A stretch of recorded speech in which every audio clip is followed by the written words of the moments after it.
जब भी हमें अपना कोई रिसर्च आर्टिकल पब्लिश कराना होता है किसी भी जर्नल में, तो सबसे पहली चीज़ हम क्या देखते हैं उस जर्नल के बारे में कि उस जर्नल का इम्पैक्ट फैक्टर क्या है।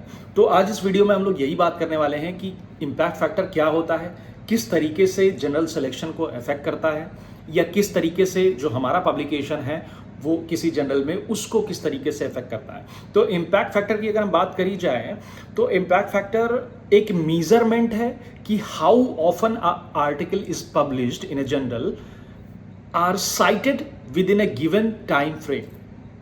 ठीक है, कितना जिस हिसाब से आर्टिकल का पब्लिकेशन हो रहा है एक गिवन टाइम फ्रेम में वो कितना ज्यादा साइट किया जा रहा है। तो यूजुअली अगर बात करी जाए तो it is an indicator of a journals influence in an specific field.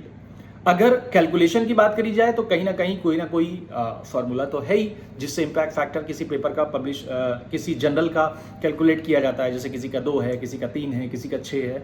तो इम्पैक्ट फैक्टर अगर कैलकुलेट किया जाए तो it is total citations in a year divided by total published articles in the previous 2 years. ठीक है, जो total number of citations in a year है उसको डिवाइड करेंगे total published articles in the last 2 years.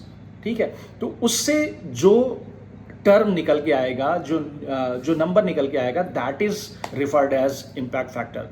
अगर example के तौर पे बात करें तो जैसे एक कोई जर्नल है, ठीक है, वो 200 पेपर पब्लिश कर चुका है लास्ट 2 ईयर्स में, और उसी जर्नल जो है, वही जर्नल जो है उसके टोटल नंबर ऑफ साइटेशन 600 है इस ईयर में, लेटेस्ट ईयर में। ठीक है, तो क्या होगा, हम 600 डिवाइडेड बाई 200 करेंगे, means total citations in a year divided by total published articles in the previous 2 years. ठीक है, तो 600 बाई 200, तो दैट मींस उस जर्नल का इम्पैक्ट फैक्टर 3 आया।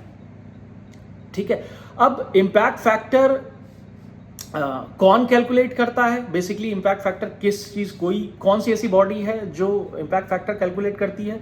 तो impact factor of a journal is calculated by Clarivate analytics in the journal citation report, that is जिसको हम कहते हैं जेसीआर। जेसीआर में क्लेवरेट एनालिटिक्स जो है ये इम्पैक्ट फैक्टर कैलकुलेट करता है और प्रोवाइड करता है। ठीक है, अब दूसरी जो इंपॉर्टेंट टॉक आती है वो ये है कि इम्पैक्ट फैक्टर किस तरीके से इम्पैक्ट करता है, या impact factor does really matters in publishing an article. ठीक है,